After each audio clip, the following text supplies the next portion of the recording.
These boys don't even know how to hang a curtain. Yo.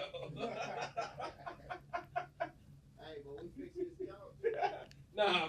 You fix what couch? The couch fixed. Nah, hit us up. Black couch right here to us. Who? Ask me if I give one fuck about the black couch. Like a half. I don't. Hey, if something broke in your house, we can fix that motherfucker. Not my curtains. Hey, we can fix the what that motherfucker to hang it. That shit hang on. What's it called? The curtain rod? Yeah, that shit. You definitely put up a curtain rod. Not a curtain. I really don't even believe you though. Like I don't have any faith. Are we recording? Yeah. We are? Okay. So can I just go into it? Yeah, you want to count down? No, I'm fine. I just am trying to think if I'm using what I just said. I kind of think I might. It was recorded? Yeah. Leave it in. But the shitty part is they can't hear your end of things. But no, they know I'm not talking to myself because obviously I'm a little hot about it. But okay, here I am with all this tech again that's not even on the internet. But now at this point, the iPad is my comfort emotional blanket. You just overheard me talking shit to my producers and threatening a little bit, a little threatening behavior. They're gonna get used to it, right? Silence, crickets. Listen. Okay, so by the way, welcome back to Adultish Whines. First, I have to say, if you're new here, if you're a new listener to Adultish Whines, which there are a few 100,000 new listeners, not a few 100,000, a few 100/1,000 in the past couple weeks. If you are here, if the Love is Blonde and Batshit Crazy episode with Shelby and Stacy brought you here and you've stuck around, thank you so much for being here. That is just a little taste of what I do. I'm really proud of that episode and I'm really proud of those women who came on. I think that they did an amazing job. Obviously, Shelby in particular, of telling her story in a very human, normal way. Like, I can't tell you how much I related to her. Now, I've never been cheated on, but I see some people bashing her about like, well, if you knew this was a pattern for him, why did you accept it? It's like, because sometimes we will do crazy things for the people that we love, and sometimes we will allow ourselves to be in toxic situations. And if you're not knowing what I'm talking about, if you're not here from that episode, go back and listen to episode 102 with Stacy and Shelby on. I loved the conversation. I feel cool that I feel amazing that they reached out to me and wanted to share their story on my platform, because actually it was really funny. Somebody commented on one of the reels and they were like, no offense, no shade at all, but why did they choose this girl's podcast? And I responded back and I was like, same question. I have the same question. And Stacy responded, it was like, because we felt strongly that she like stood for mental health and it wasn't going to be like a catty bratty, type of episode. So I loved how the episode came out. I wouldn't have done the episode if it was going to be any sort of like bashing. Yeah, people are airing dirty laundry, but like that's what a podcast or any sort of platform or show is about. People are doing that. Like, I think that they both did it in a respectful way. And everyone's also asking why Stacy was here. Like, why was she relevant? Because she was being supported and she was giving Shelby a platform to say what she needed to say, in my opinion. And Stacy had some similar experiences with the same person that she was in a relationship with. I already said on that episode, if that gentleman wants to come on and share his side of the story, I would love to have him. This is a podcast, a platform that's for all humans of every type and kind, and would love to have him on. But also, it's weeks or a month later after the fact. Like, it feels like people are kind of not talking about it anymore, so that's fine too. Again, welcome back to my whiners. If you're new or if you've been here since day one, I love you so much. Can I tell you a quick thing that would just make me so horny? If you go to YouTube and subscribe, you can pause right now.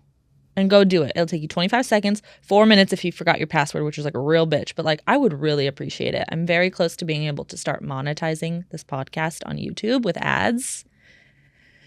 And it's been a long 4 years. So if you have not subscribed to my YouTube, please go subscribe. And if you are subscribed to my YouTube, share with a friend or go leave a review on Spotify or Apple. That'd make me so horny. I say horny for things that make me happy. Real quick, I'm going to do just like a real quick little intro about me again, because I do have so many new whiners. My name is Paige. I prefer to be called some variation of P Money, P Honey, Pahina, Paloma, anything that's not Paige, really. Like, I don't prefer Paige. So call me P or something else that you make up, another term of endearment. I'm 34. I'm single as fuck, but I have a dog, and like he kind of covers everything I need. Like, kind of don't need a man is my opinion now. So that's really put me up shit creek without a paddle these days. I recently moved. Well, I guess not recent anymore. I'm from Los Angeles, California. I moved to Houston 4 years ago during COVID. I'm never a person who likes change, but I thought, why the hell not? I used to work in TV and film for the studios in the costume department, and sometimes I still miss that. I made a lot of great connections with coworkers and people on the shows and movies that I worked with. Have a lot of love for that world. It just was not sustainable for my life that I wanted to live. Before that, I worked a little bit in PR. I've managed restaurants. I've just worked in restaurants basically my whole life. Which is why if you go on a date with me and you're not kind to the server, it's an absolute hell to the nah. We don't do that. That's a huge red flag for me. How you treat people, strangers, service people, that tells a lot about you as a person. Started this podcast when I moved here with a co-host originally, and she decided it wasn't really her thing. So season 1 was with a co-host. Season 2, 3, and 4 have been me having guests on. The purpose behind Adultish Wines is to share what makes us human. If we all knew a little bit more about each other, we could potentially judge each other a little bit less, basically, is the point. It's for everyone from all walks of life. I'm the person who's talking to you on a plane. Like, not if you're giving me the sign that you don't want to talk to me. Like, if you got your earphones in and you're, like, not looking at me, like, I'm not going to bother you. But, like, I do want to know your story. So, like, it started because when I moved to Houston, one of my sister's friends in Los Angeles said that they were going to miss hearing my stories. And she said, you need to start a digital diary so we can follow along with your life. And so that's how the pod started. That's why we're here today, season 4. If you've been with me since season 1, thank you for everything. If you're new, welcome. Enjoy the ride. And you're called a whiner. That's what you're called. I have this iPad, which it's like dead, but it's now my comfort blanket. What you heard at the top of the episode, if I left it in, was me talking shit to the producers. They've been learning a lot from my guests that I've been having in the studio. And I'm also teaching them how to hang curtains, like boys. Like, just guys. Like, they're like, we can fix something at your house, but we don't know how to hang curtains. I'm like, well, I'm going to teach you how to hang curtains. One day, we're going to get curtains up or something. I don't know. I do like the wall, but I don't like the way that the sign looks against the wall. Also, elephant in the room, probably not for anybody else, but if you've seen for the last 4 to 5 episodes, I have crimped hair. I broke my curling iron. And one thing about me is I'm going to procrastinate a task that costs money. And a curling iron is about $150 these days. I had my last one for 10 years, and I don't really feel like purchasing one. I'm hoping that a brand is going to send one to me. So it looks like I'm filming the same episode in one day. I just look the exact same with these same nails. Which need to get done, by the way. One is super glued on. Anyway, so that's the elephant in the room. Clean hair, but it is crimped, and one day I'll get a new curling iron. And also, again, trigger warning to the boys in the room. Period talk. I started my period yesterday, and maybe every 2 to 3 periods, it's like the worst period I've ever had in my life. Like, typically they're pretty fine. The last 4 days, easy breezy. This one is a permanent bowling ball in my stomach. I don't know how I'm walking around without being dragged to the ground. I feel the cramps are insane. Nothing relieves the pain. Not Advil, not alcohol, not a heating pad. So maybe that's why I was a little more bitchy than normal earlier. Sorry, guys. But it's crazy. And the reason why I'm bringing this up is because I've been hearing, okay, obviously I saw a study recently where people were talking about, I saw a study where it showed that all tampons have cancerous something in them, every single brand. And so I know that the other option is the cup, which I've never tried, and I'm pretty against. And I've never tried it, so that means that I'm being judgmental. But it just doesn't seem like it's for me. I should learn more about it. Tell me more about it. But the other thing is, like, are we bringing pads back? I've heard of some people on social media and in my life using pads. And first of all, do those have cancer-causing chemicals in them? Was that part of the study? I guess they're not going inside you, but it's still very close to you in an opening. But I don't know. I don't know if I could do it. Weigh in. Tell me about these pads. I haven't used a pad since, God, 20 years. I'm 34. Maybe when I was 12, 13, 14. I don't know if I could do it. But every single time I put a tampon in, I think to myself, there goes cancer. So should I just be uncomfortable? Like, what are we doing? What's the group chat about? What are we talking about in the group chat? Are we using pads again? Are we using the cups? Even the natural tampons have cancer-causing chemicals in them. I'm just feeling a little lost. And I just had a flashback to the first time I went to ask my mom to get me tampons, and she told me that she accused me of having sex. She said that only people that wear tampons were preparing for sex. Wow, what a life that was. So anyway, that's where I'm at there. I'm open. I'm worried. I'm worried about feeling like I'm wearing a diaper. What do you guys think?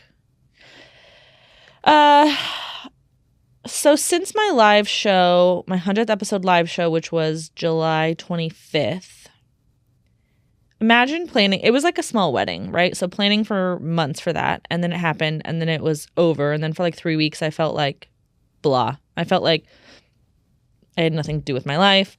I had no tasks to complete. I had prepared like ahead of schedule so much for like the actual podcast that was still being filmed. Like I was just kind of like taking a back seat, like trying to relax, which was good. And I did. But then I did that for a little too long. So it caught up with me. So then for the past couple weeks, I've kind of been feeling like an overwhelmed stress case in regards to the podcast and my personal content. And it's all my fault, like due to bad planning, bad strategies, bad time management, like it's not a lack of motivation. I don't know. And I'm sharing this because I've heard other people kind of say the same thing. Like you have all these ideas or you're thinking of all these things, but it's hard to like put the pen to paper or, actually execute the idea. So what I did was, and I felt really good about it, so that's why I'm sharing it. I took all last weekend and I worked Saturday and Sunday from 10 to 4 Saturday and then Sunday like 11 to 5 or something on my brand and on my podcast. I did not go outside for Labor Day weekend. I went out on Monday, but it was nothing crazy. But I was just like, you've got to get this in order. You've have these plans, you have these things in flux, these to-do list items, like kind of like outstanding things to do, but then you also are adding things that you want to do or upcoming options and things, and it's weighing you down. It's too much, so you need to like get a hold of it real quick, fast, and immediately. So I did, and I'm sharing that because I was talking to a friend who was feeling very overwhelmed, and she was like, I can never mark something off my list. I just have a million things that I'm doing, and it's not like nothing is getting checked off, but I'm doing something, I'm starting it, and I'm like, okay, I did this. You have to, my sister, Megan, will want the credit, and thank you for this. You have to make a list, write everything down, all of your idea blips, write them down and focus on one. You have to focus on one task before you move to the next. Because at one point I was starting, like I had like 4 or 5 different tasks, 25% started, and I was feeling like I was not productive. I was not getting anything done. But why was I so busy and why was I working so hard? And like all my time was, being accounted for, but nothing was being completed. It's because I was skipping around from task to task. So you have to shut your mind off and focus, make a list, and start there. And that's my TED Talk for the day. But anyway, I did that, and I'm feeling good. I've made myself a new schedule. There's not enough time in the day. Like for somebody who has, my real job, obviously, that pays the bills, and like career job, and also trying to make this podcast something. Who am I? Like, how can I be sleeping until the last possible second? Like, I need to be getting up. Early bird gets the worm. I need to be getting up at, okay, I told myself 5:30, but maybe 5. I'm going to start with 5:30 and see how much I complete. But I also have to care for Pedro, my dog. Like, he has to be walked and fed and played with. And I'll talk about his training in a second. So I can't sit here. Like, I don't want to sit here in 5 years and be like, I did everything I could. When I'm sleeping in, that sounds dramatic. It sounds like I'm really like being an asshole to myself. But like, there's more that I could be doing. I need to take more advantage of the time that I have, wake up early, go to bed a little late. Like there's dreams that I want to accomplish, and they're not going to come knocking on my door. So I've got to go knock on people's doors. So I don't know if that's a little motivation for anyone else out there. Pedro and I have been together for a little over 3 months. My dog, my little pit, he's the best. I said earlier, like, I don't need a man. Like, because I'm spend my time with the podcast, I spend my time with Pedro. Like, I just really don't even want to be doing anything else. I'm supposed to be going on a date on Friday, and it's like, I could be laying on the couch with Pedro. I could be having a glass of wine at home with Pedro. No, I'm going on the date. But the other option is one of my friends asked me to, it's the first Friday of the month, which is caviar at cost at a boozy. Chef's kiss, so good. And it's like, that's the problem, is because like I'd rather do that than go on a first date, because I just think a first date is going to suck. But what if the first date is the love of my life? I'm going on the date, you guys. I'm not choosing Pedro or caviar over the date, but I could. It's hard not to. I actively have to choose not to. But Pedro, okay, so Pedro is a gem of a dog. I adopted him 3 months ago. I was totally assuming he was going to shit in the house, chew things up, bark incessantly, just like a dog from a shelter. I don't know. Nothing. He's so angelic. He's beautiful. He's kind. He's sweet. But when he sees a lizard, a squirrel, another dog, the USPS, UPS, a stroller, a jogger, any human walking outside ever, he does not stop. He gets on his hind legs. He goes crazy. And it's very embarrassing with a laughingstock of my neighborhood. So I've been looking into training. And let me tell you what I could be doing with the amount of money I'm going to start to pay for Pedro's training. I could get a flight to Japan one way. I could go to Mexico 3 times. I could buy another Balenciaga. Like there's some things that I could be doing. But I have to choose Pedro. And I really am choosing myself, because the life that I want to live with Pedro is going to require him to be a better behaved dog out in public.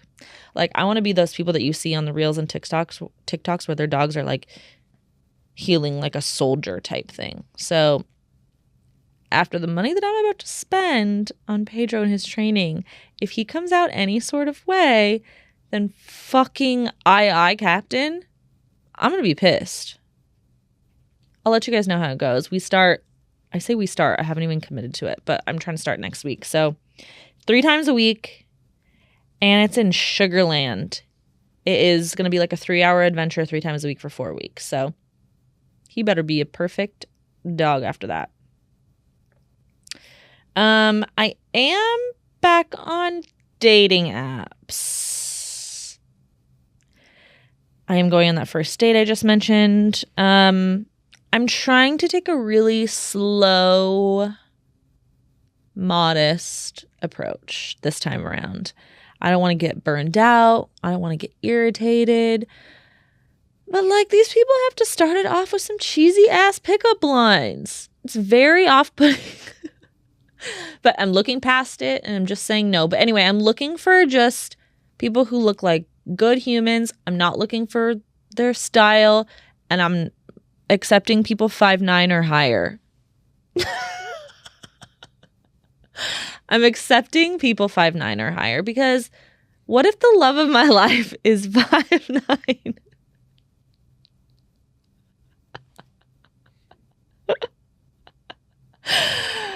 I don't want him to be 5'9". I don't want the love of my life to be 5'9". But what if he is?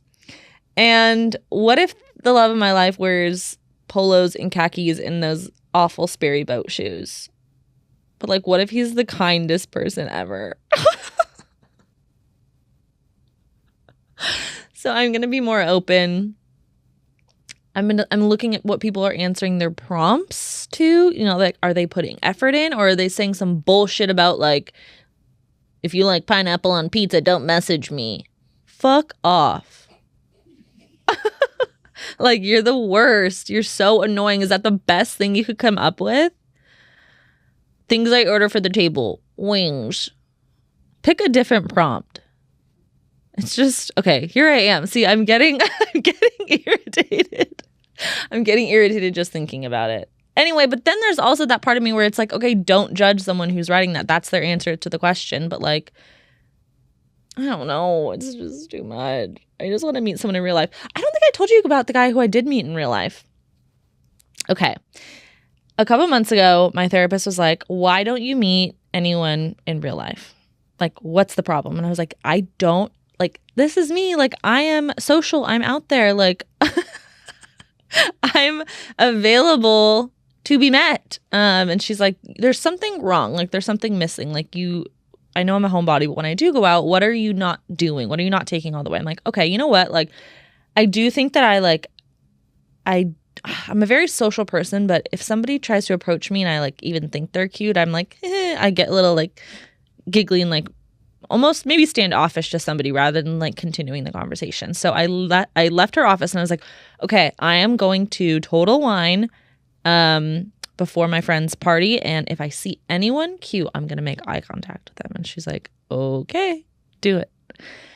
And I walked into Total Wine. 20 minutes later, saw a cute guy, made eye contact with him. He ended up being like a representative for one of the alcohol brands that is sold there. So he was like pouring samples. He like came over to the aisle that I was in, like moving around some boxes that he didn't need to move around. And typically I would have noticed that and I would have just been like, okay, get my shit and gone. Like, I don't know why I feel awkward or embarrassed if somebody's attempting to flirt or be interested in me. But anyway, he was like, oh, did you want to try this new flavor of like what I was grabbing? And I was like, instead of being like, no, I'm good, I got my thing that I want, which is what I would have done, not to be rude, but just to been like, get the hell out of this awkward situation. I was like, okay. So I went over, he poured me the thing, and he's like, by the way, forgive me for being forward, but you are cute.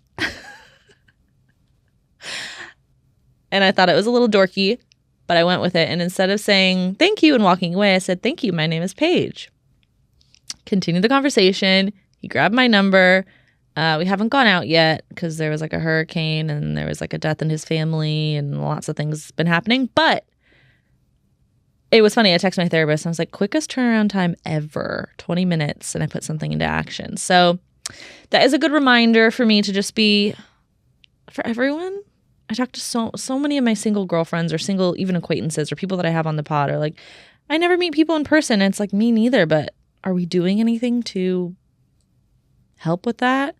So I'm going to continue trying to be a little bit more intentional with that. But my sister did tell me I have to get back on the dating app because I need more content. And it's like, I would be so happy if I never had content from a dating app for the rest of my life. Like, I don't want to date people for the content or for the podcast. Like, I just want to live a normal, happy, healthy, emotionally available life outside of the podcast. And I would much rather talk about other people's terrible nightmares. So she does have a good point. Like, and I don't attract it. It is my own fault, but I don't understand why people don't have stories like I do.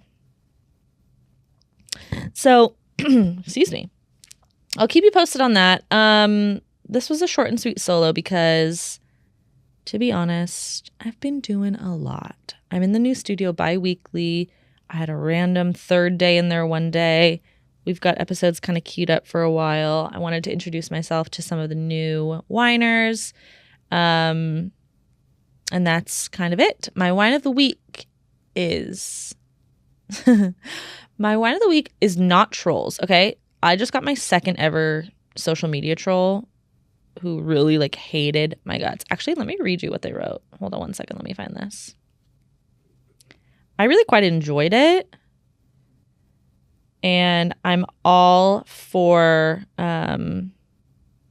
constructive criticism. This person said, you're out here being confrontational with people when you're just starting out, under 5K followers, and you're already out here trying to attack others for having opinions and being condescending. You know this is all content future employers can see if you ever get there. But I saw the horrific interview with Stacey and Shelby, and yikes, you have an underdeveloped vocabulary and an elementary sense of humor. So you're right. Might as well keep attacking others. You're not going anywhere. LOL. And thank you so much. I do have an underdeveloped vocabulary, and especially in front of cameras with these lights, sometimes I really forget how to say complete sentences and words. Thank you for that. Not mad at this person because it is a blank profile. However, their screen name like we're back in AIM days, is sunshine.dylan.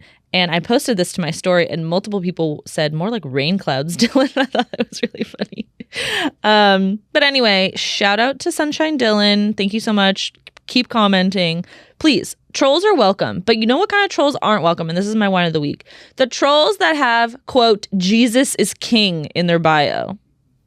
Guys, Jesus would not want you to be speaking negatively or really probably just putting your like unkind opinion on anyone else unsolicited. So you shan't be doing that. Jesus is not king to you if you're acting like that. I don't have Jesus as king in my profile, and I also don't go commenting on random people's profiles that mean nothing to me. Like, again, I'm happy you're here. Comment away. But I just think like the accountability of having such an interesting bio. Jesus is king. Kindness spreads one human at a time. Like all this bullshit. And you're like literally talking shit to people is really funny. But I don't like it. That's my wine of the week. So talk shit, but like be about it. Don't be a liar and have Jesus is king in your bio. You're what gives Jesus lovers a bad name. Jesus followers? I don't even know about Jesus. I don't even know about Jesus, but I know that he would not want that. That's the solo wine. Chaotic, unhinged as usual. Reminder, go subscribe to my YouTube. Go leave a review on Spotify or Apple. Apple, you can leave a worded review. Spotify is a star rating. Stick around, participate in my wines of the week. Oh, I'm going to do a solo episode, a solo wine coming up where if you listened to the 100th episode 100, we did like long form wines. So like more like storytelling kind of thing. So I'm going to have y'all send those in to me and then I'm going to read them and react, I guess. But love you, whiners. Thank you so much for being here. I love you. I love you, the trolls, too. But just edit the bio. Like, put something about the devil in there. You know what I'm saying? Love you, love you, love you. See you next Thursday. Bye.